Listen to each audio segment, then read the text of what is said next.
podcast. Today we're continuing to look at Hebrews chapter 11 and the Hall of Faith and how that can impact us as Christians today. Yep. Part 2. Part 2. But before that, I have a question, as I always do. Would you rather have a flying carpet or a personal robot? I would choose a flying carpet because I like traveling, and I feel like maybe if there was a cheaper, more efficient means of traveling, we would travel more. Yeah. Yeah, that's why. Yeah, exactly. Because it's the plane ticket. That's always the... Well, you don't like flying, so usually it's like we're driving, so then that limits options because you're like one person is only willing to drive for so long. Yeah. I think I would also pick a flying carpet only because I'd be afraid that my personal robot would attack me. Turn on you. Turn on me. I don't think my flying carpet would do that. So, and also you could rent out your flying carpet. Yeah, make it a business. Make some money. But you could also do that with a personal robot. But I feel like people would be more willing to pay for a flying carpet. Yeah, I feel like nowadays robots like have lost their But appeal. you'd probably have to get some pretty crazy liability insurance. Yeah. Good luck finding a company that will cover that. Yeah, some good flying carpet seat belts or something so you stay safe.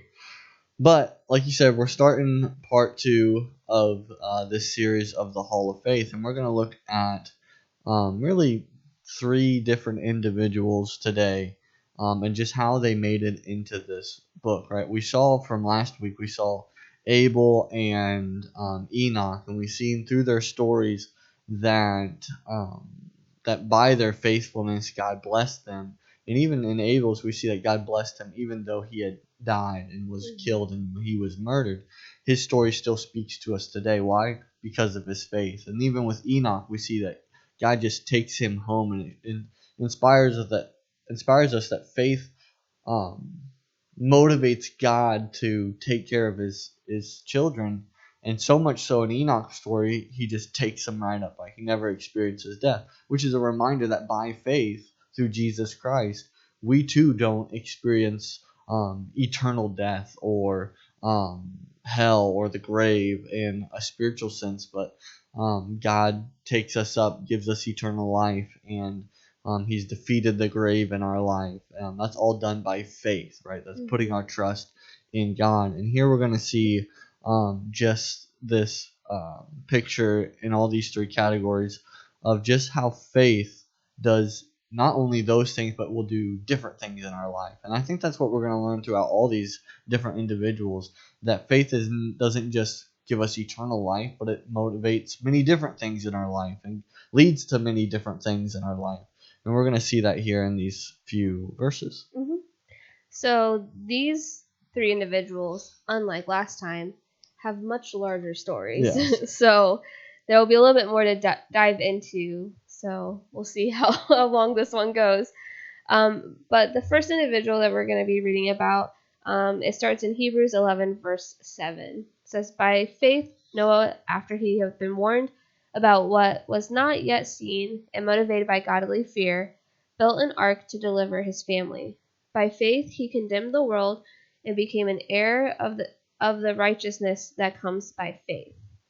So we're jumping into Noah, who has a long story. Yeah, Noah's story is pretty crazy because of the time frame that God's describing when it's happening, which is there's an impending flood because people were living wickedly. Mm-hmm. They were doing detestable things. In fact, this is where God says like he grieved man, making man, and it's really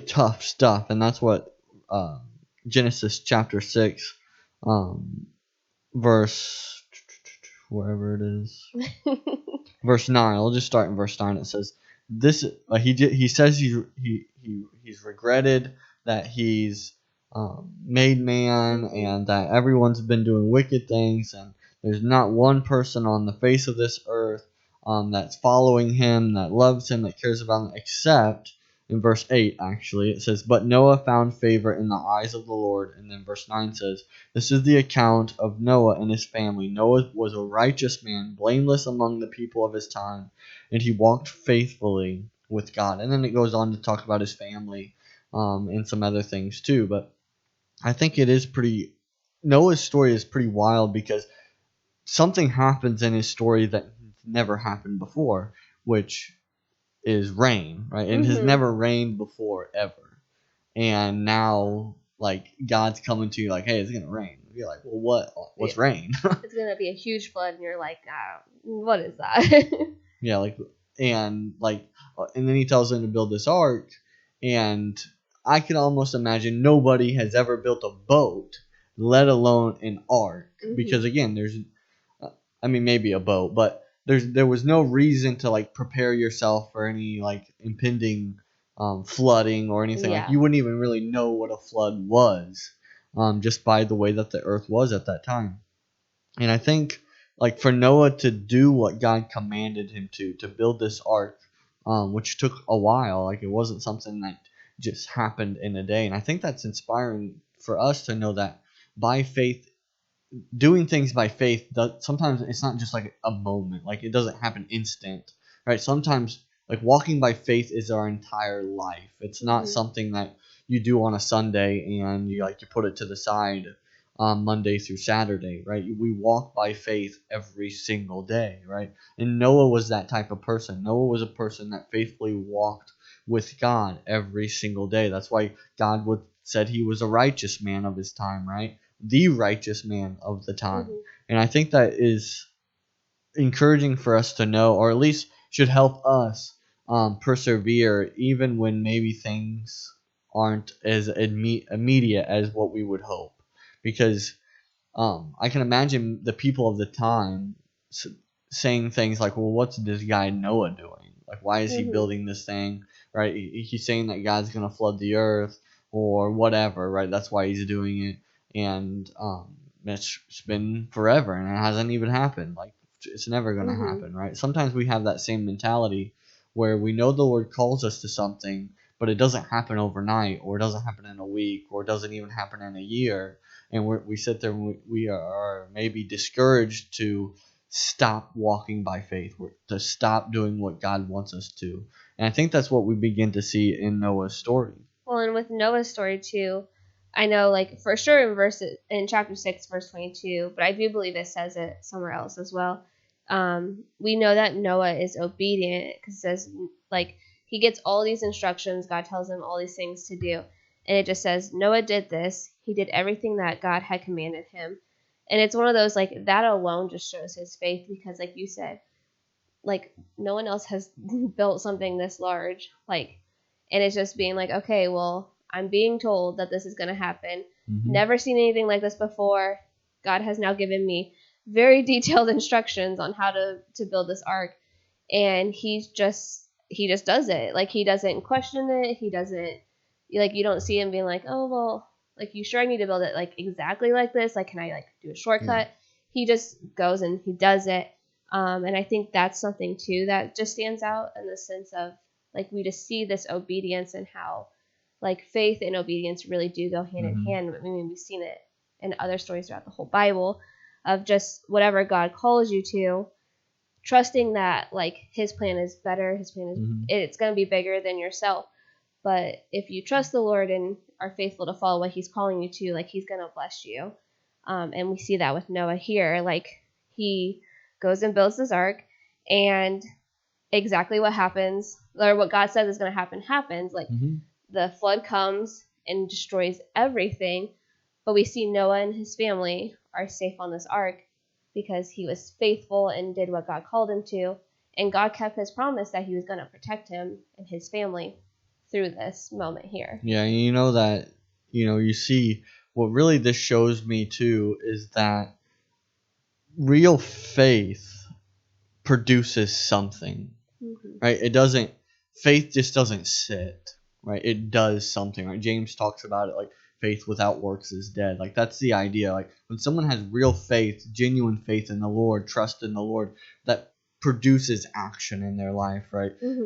Noah could have had could have had faith that in who God is, but if it didn't motivate him to actually do what God says, then it was really useless, right? It didn't do anything because he would have been swallowed up with everybody else. And I think that's important to understand. But it also says here, what we read in Hebrews, is that really is by faith that when warned about things not seen, in holy fear built the ark, right? I think that's important because real faith in our life produces the fear of the Lord, right? And we see throughout the Bible what the fear of the Lord does in our life, which it says like the fear of the Lord is the beginning of wisdom and knowledge and those things. And I think even in Noah's case, we see a glimpse of that because God doesn't reveal his plan to everyone. He doesn't. God's going to reveal his plan to those who are seeking after him. God's going to reveal his plan to those who have faith in him, right? Someone who doesn't have faith in him, someone who is far from him or is not living the way they're supposed to, God's not going to reveal his ultimate plan to to them. He's going to reveal it to those who want to know it.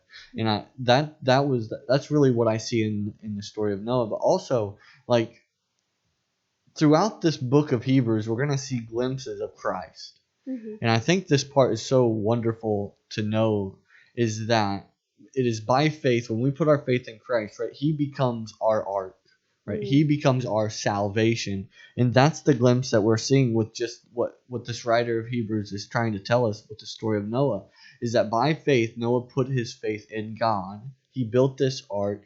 And then it says, therefore, condemn the world.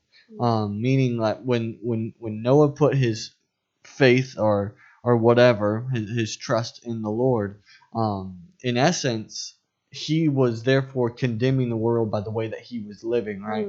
Because Noah lived rightly, and other people that weren't living like Noah were therefore condemned because of it, right? God showed us the model through Noah, like you're supposed to live righteously before the Lord. You're supposed to do what he says.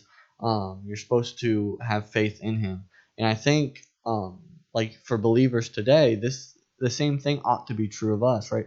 We should be living in a way that people ought to look at us and be like, why are they living differently, right? Therefore, that puts a condemnation on them, right? We don't condemn anybody, nothing like that, but that's not what's really being described here. It's by our lifestyle, people wonder why we live the way we live, and therefore either ask or hopefully ask, right? But then that responsibility is now on them, right? They're accountable for what they've seen. And that's what you see with the story of Noah. But also, right, it describes this type of like righteousness here as well, is that he's an heir of righteousness that is keeping with faith.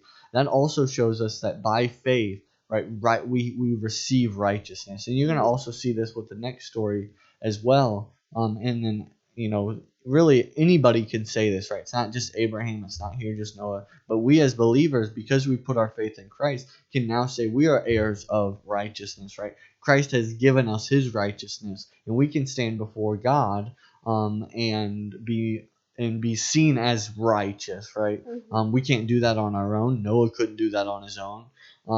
Abraham couldn't do that on his own, right? It is by faith that they were able to be considered righteous, right? They weren't some special individual that they were the only ones that could ever do this. No, anybody who puts their faith in God is considered righteous, right? Who is considered right before the Lord, because that's where it all starts. It's not all of these. It's not. No. In other words, Noah wasn't considered righteous because he built an ark. Right? It's because of his faith he built an ark and was considered righteous. So I think that's encouraging, at least for us to know that you don't have to go out and build a giant ark. You just have to put your faith in the Lord, right? Yeah. And what he's called you to do, because he's not calling everybody to go build an ark, right? He's calling us to do all different types of things. Well, I think that's something to keep in mind too, is like we said before, during this time, everyone around Noah was living with such wickedness. Like they were doing like despicable things. They were definitely not living in a way that was pleasing to God. And you see Noah, in a sense, like you see his faith in just that alone, of him choosing to live differently than everybody around him. And I think that can just be an encouragement too to us today as believers, that like obviously it probably isn't exactly the same way, But it's like we're surrounded by people living in the way of the world, doing things that are pleasing to themselves. You hear this whole like you be yourself, like you do your thing, I'll do my thing, it's all good. Like, and we just have this like this almost backwards thinking of things, and it's so easy to almost like, and I imagine like Noah could have felt the same way when not only is he living differently, but then he's being told to like build this giant boat. Like, it's easy to feel the pressure of everyone else around you maybe criticizing you or like judging what you're doing, or kind of being like, okay, you're silly for like living in a way that pleases God. Like, and it's easy to almost have that deter you. But we see like with Noah that he didn't let that stop him. Mm-hmm. He continued to remain faithful to God and do what God called him to, even when no one else around him was doing that. And so I think that's something that can encourage us and just remind us that like being faithful to God has a much greater reward like than just the temporary satisfaction of fitting in or trying to be like everyone else, because it's hard to like when you are following God and everyone else around you isn't, it's hard to not feel like you're an outsider, but knowing that there's a much greater reward for remaining faithful, hopefully that encourages you to just persevere throughout maybe those challenging times. Mm-hmm. And faith too, like what you said, in the beginning, is faith should produce obedience in our life, and that is what we see here with the story of Noah. And again, I just want to say, I know I've already said it, but like it has to produce action, right? And if it doesn't, then you have to sit there and you have to question, well, do I have real, genuine faith then? If it's not producing anything in your life, because that's what the type of faith in God does, right? It produces obedience, it produces perseverance, it produces, it produces joy, and the list goes on and on and on when it comes to those things. But it has to produce action in your life for not only you, but here in the story of Noah, for the rest of the world, right? Mm-hmm. Right. The world needs to see your faith, right? They can't see into you. They can't see your heart or those things, right? They need to see it by the things they can see, which are the things that are actions and things like that. But then we jump to the story of Abraham, which says here in verse 8, it says, "By faith, Abraham, when called to go to a place he would later receive as his inheritance, obeyed and went, even though he did not know where he was going. By faith, he made his home in the promised land, like a stranger and a foreigner in a foreign country. He lived in tents, as did Isaac and Jacob, who were heirs with him of the same promise. For he was looking forward to a city with foundations, whose architect and builder is God." Yeah, so like Phil mentioned earlier, we see some similarities between Noah and Abraham's story, but Abraham's story is large. It goes throughout multiple chapters of Genesis, and we also see Sarah come into that, and we'll talk about Sarah a little bit more here in a little bit. Mm-hmm. But there's definitely a lot of crossover in this beginning section. But at least with this first part with Abraham, we see just his faith demonstrated in this idea that God calls him to essentially like leave his homeland, leave everything he knows, and travel to the land of Canaan, with this promise that like his descendants are going to inherit this land, and also that he's going to have numerous descendants. So God gives him a very big like calling that has blessings tied in with it, but in the end, it's a very big like leap of faith to leave everything that you know. Yeah, Genesis 12, 1 through 3 says, "And the Lord said," this is literally the first time we really see Abraham. It's right at his call. And it says, "The Lord had said to Abraham, go from your country, your people, and your father's household to the land I will show you. I will make you into a great nation, and I will bless you, and I will make your name great, and you will be a blessing.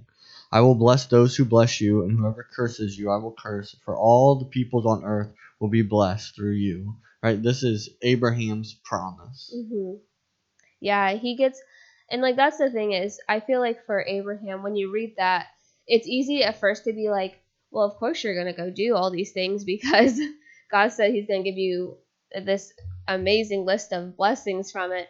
But at the same time, it's like, I could not imagine being told, okay, I need you to go to this place that is essentially uncharted territory and be like, here you go, good luck. And he never, like, I just read the promise there. Mm-hmm. He just tells him to leave.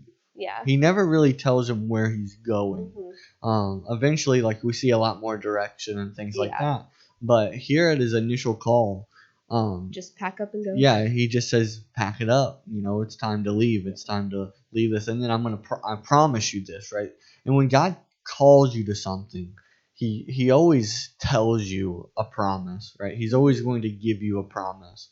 And I think that's significant because God is not going to lead you to destruction or those things, right? He's leading you to a promise. He's leading you to something good. And I think this is a key point in Abraham's story, especially right there at his calling, is that sometimes faith moves you to take a risk, even maybe in a time of uncertainty and challenges in your life. But we can rest assured that if we're following the good God, then good things will come about, right? We don't have to. It may be nerve-wracking, it may be anxious, it may be scary, but none of those things should produce in you the desire not to go, right? But by faith, you should take a step and you should keep following the Lord, because again, I'll say, God doesn't lead us to into destruction, but into life and good things and promises. Well, I think that too. It's like you have this. His travels weren't easy, like, and I think like you were saying, like God always like has this promise of good things that are going to come when we are faithful to what He's calling us to. And so I think that's also reassuring too, because in this journey that He's taking, like there's a lot of challenges that do come up. And so when you have those moments of being able to remember, like, okay, God has these blessings too, it encourages you to keep going even when it gets hard, because it's not always going to be just smooth sailing. Yeah. And I almost see like a contrast between these two stories that we're talking about. Noah really got a lot of details in his. He said that, okay, the earth's going to get flooded, and I need you to build this ark in very specific detail, right? Lots and lots of stuff. But in Abraham's story, it's like the complete opposite, which should remind us that sometimes God doesn't give us all the details, right? Sometimes He's going to call you to step out in faith, and He's not going to give you hardly any details. And that is really Abraham's story, and he constantly followed God throughout his journey, throughout all these crazy things. And was Abraham perfect? No. There was times he fell short and messed up and was held accountable for those things. But he still never let go of God, right? He still never let go of following the Lord.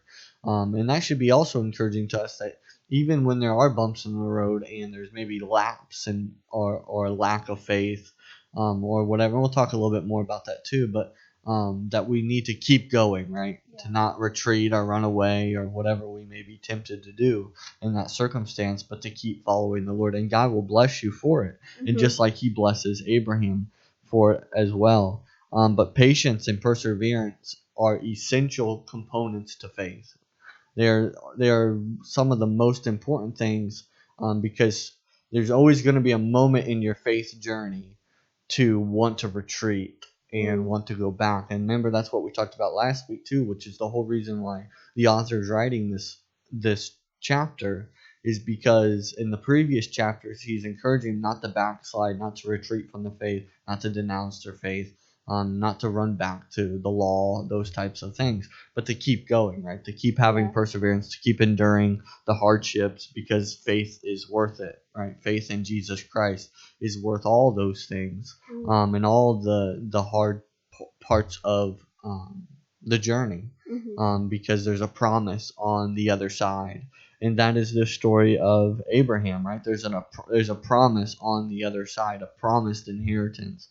And then it says here that by faith he made his home in the promised land like a stranger in foreign country.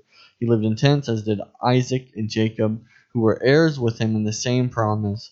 For he was looking forward to a city with foundations, whose architect and builder is God.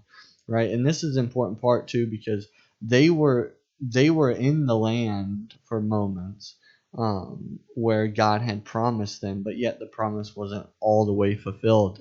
Isaac, Jacob, and the list goes on until that promise is fulfilled. because they were looking for a foundation, of the Lord, right? Whose architect was God, right? And that should be our motivation in faith. That when God calls us to something, we shouldn't be satisfied even in a land that may be good or a moment that would be good, but to keep going, right? They could have settled, they could have stayed, they could have pitched their tents and stayed there for the rest of their life, but that's not where God was leading them, right? God was continuing. They weren't done with their journey, and they were never going to be done with their journey, because we're never done with our journey of faith here on this side of heaven, right? Because God is continuing to lead us to our promised inheritance. He's continuing to lead us to heaven, where a place where He has built a place for us, right?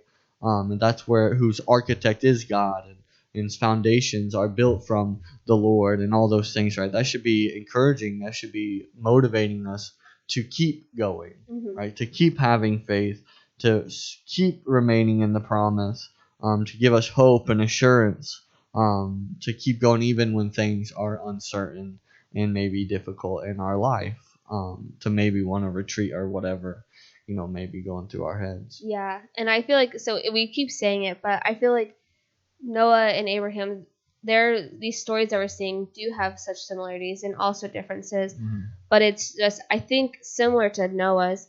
Like, we have this reminder that like faith and obedience go hand in hand, but we also even said with Noah's story, like faith, there's action involved, and I think we see the same thing with Abraham's, where it reminds us that like faith is not this passive thing, that it's active, and that our actions, when we're living them out by faith, show a direct result of us trusting God and shows our desire to want to please Him. Because like we said, Abraham was given very minimal instructions. He was told just to pack up and go. And it's so easy to be like, no, I'm not going to do that. But Abraham said, okay, I'm going to pack up and I'm going to go. And that action alone demonstrated his faith. And today, like you were saying earlier when we talked about Noah, like the things that we do, being obedient to what God is calling us to, is a way that we can show our faith to those around us when we are acting on what God is calling us to. But the story doesn't stop there, because it keeps going. Because we also have Sarah, who's a key part of Abraham's story. So verse 11 says, by faith, even Sarah herself, when she was unable to have children, received power to conceive offspring, even though she was past the age, since she considered that the one who had promised was faithful. Therefore, from one man, in fact from one as good as dead, came offspring as numerous as the stars of the sky, and as innumerable as the grains of sand along the seashore. So Sarah, like, has been part of this journey with Abraham. She also was called, in a sense, to go with him to wherever God was calling them to. But Sarah's story is a little bit different, because we see a lot of her faith in the sense of Abraham gets this promise that he's going to have all of these descendants and they're going to get this land that they're going to, and time is going on and they're not having kids.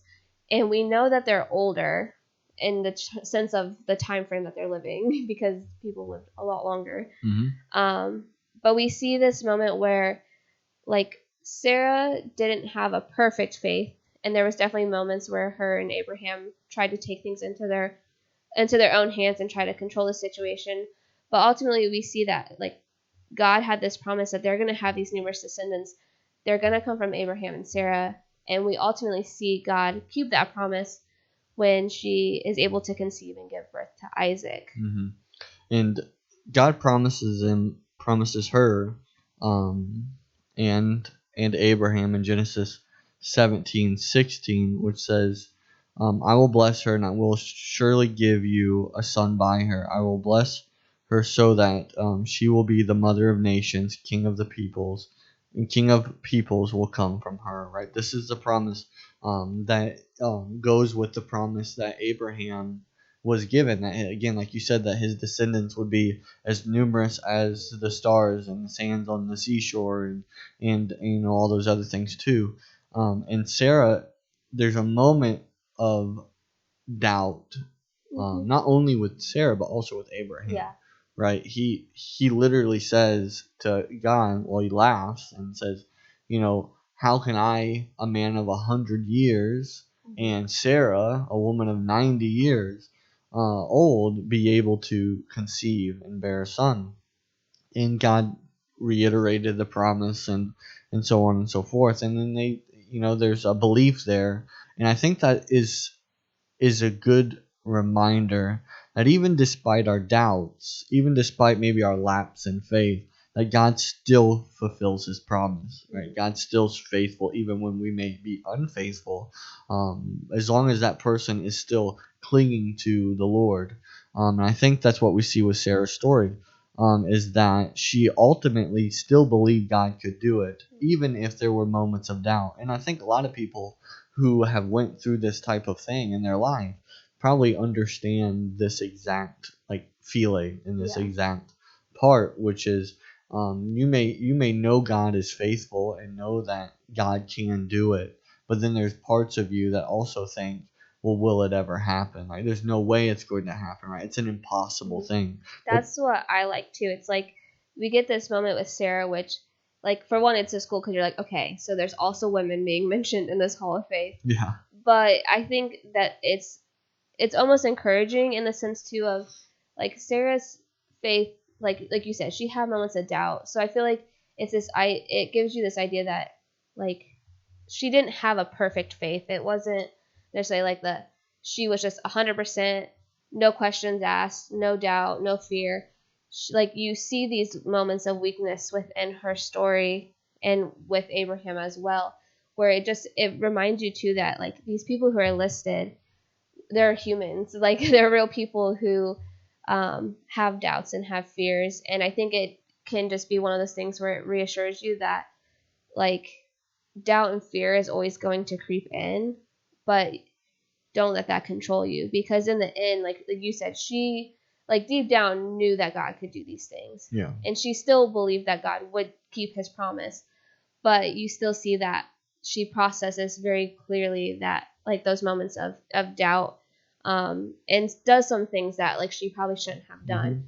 But it just reminds us they're humans too. And we are just as guilty of doing the same things. Yeah, and really with these three individuals we see, with Noah and Abraham and Sarah, here is we see really three aspects of faith. Faith really, faith overcomes the unseen. Faith overcomes uncertainty. And here in this story we see faith overcomes the impossible. Right? A 90-year-old woman shouldn't have a baby, right? That's an impossible thing. It doesn't happen. You'll meet no 90-year-old that's ever had a child, unless God intervenes, right? Unless God keeps His promise, unless God does something by the one who has faith in Him. And I think that should be a motivation for us, that though things may seem impossible, those things, maybe it's something that you would have never seen before, or maybe it's something that's in your life that you're uncertain about. Faith can overcome those things, right? Even just the faith of a mustard seed can move a mountain. And I think that is hopefully powerful for you, for anybody that is listening to this podcast, to know that if you're struggling in any area of life, you just got to have faith, right? You just got to walk out on faith. Because even and again, I'm not saying that it's a remedy that's poof, you have faith and boom, it's gone. That's not what faith is. Faith is just a reliance and a dependence on the Lord, right? It's trust in God. But because even Sarah waited many years, even after this promise, right? It didn't happen overnight. Yeah. It didn't happen poof, now I have a baby. No. It was a long process of waiting. And then God finally, the waiting period was over and God gave her a child, which was just to show us that God, again, doesn't forget about His promises. Yeah. He always keeps them, right? God has always been faithful. He's been faithful since the beginning of time. God's always been faithful to His people. And here we see also that I think this shows us too that faith can grow and overcome our doubts. Yeah. Right. As big of a doubt that you may have, faith can overcome it, right? Faith can overcome those things. But like you said, I think it's also encouraged. This won't be the only woman, but that maybe a person who thinks that um, like hopefully you don't think this way, but I'm sure there are some people that think that faith is only like an attribute of a man, or that you only see faith, moments by men in the Bible. Well, that's not the case at all. Yeah. There's faith throughout the Bible by women. We see it in the study of Ruth that we're going through. We see it in the book of Esther, and we see it with some judges. We see it with Rahab, and the list goes, Mary. So many more women in the Bible than what we can even probably think of off the top of our head. And it's like, given the time that this was written by this author, it's like even this author felt it so important to say, like, hey, here it's all people. All people have faith, and here's how they demonstrated it. Yeah, and I think this is hopefully what I see within both of these stories of Abraham and Sarah is that God blesses faithfulness even beyond the grave, right? God kept his promise even though Abraham was, gone or whatever, that he didn't see the nations, this promise as numerous as the sands on the seashore. But God kept it, even after Abraham and Isaac and Jacob, his descendants kept going on and on and on and on. They kept multiplying and multiplying and multiplying, because, God keeps his promises even beyond the grave. Yeah. And hopefully that's encouraging that even if you have a promise from the Lord for whatever it may be in your life, and let's just say your time is done, that doesn't necessarily mean God doesn't keep his promise, right? God may be just working even more out, in whatever circumstance. There's too many to even really come up with an example of what, something like that may be. But like just in this instant, with something as one child, just one child, God produces descendants upon descendants upon descendants from just from one promise, really. Yeah, and I think that's kind of the perfect segue into these last few verses. So we get these list of names, and then there's kind of like this weird intermission almost before we get some more names. So looking at verses 13 through 16, it says, "These all died in faith, although they had not received the things that were promised. But they saw them from a distance, greeted them, and confessed that they were foreigners and temporary residents on the earth. Now those who say such things make it clear that they are seeking a homeland. If they were thinking about where they came from, they would have had an opportunity to return. But they now desire a better place, a heavenly one. Therefore God is not ashamed to be called their God, for he has prepared a city for them."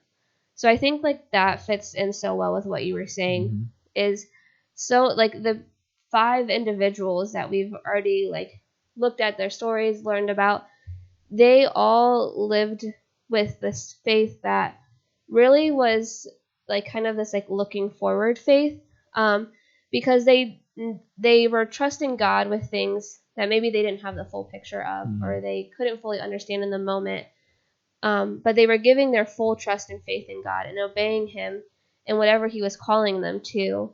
And I think this idea of like knowing that God had these promises or these bigger things in store in front of them was giving them this faith to be able to persevere during hard times, because in all of these stories, maybe not so much with Enoch because we don't know as much about him, but all the other stories, we see that their lives were not like easy peasy. Like they had challenges, but they knew of the greater things to come, and that I think helps spurred on their faith.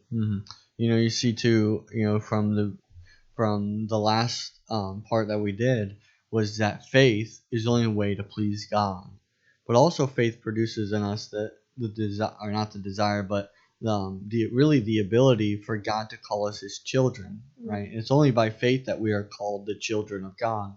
And this is the glimpse that we see even with these people, is that God was not ashamed to be called their God. Mhm. Why? Because they lived by faith, not by the things that they did, but by they were not ashamed to put their faith in the Lord, and He was not ashamed to be their God. He wasn't ashamed to bless them and give them Mhm. life and to fill His promises to them, because they walked in faith. And though they died and they didn't receive the promise, meaning they didn't get to the promised land, right? Mhm. That these individuals never made it, but they were looking ahead, right? Mhm. They saw from a distance the promise, and God continued to fulfill it. God continued to raise it up and hold it together. Because even though God may promise you something, it doesn't mean we understand it to the fullest, right? Mhm. So many times we look at something too small.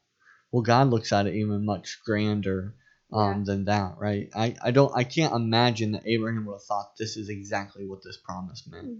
Mhm. That there were going to be billions of people. Yeah, he's probably like, this is an exaggeration, but okay. Yeah, but he probably didn't even realize what was to come from this Yeah. promise.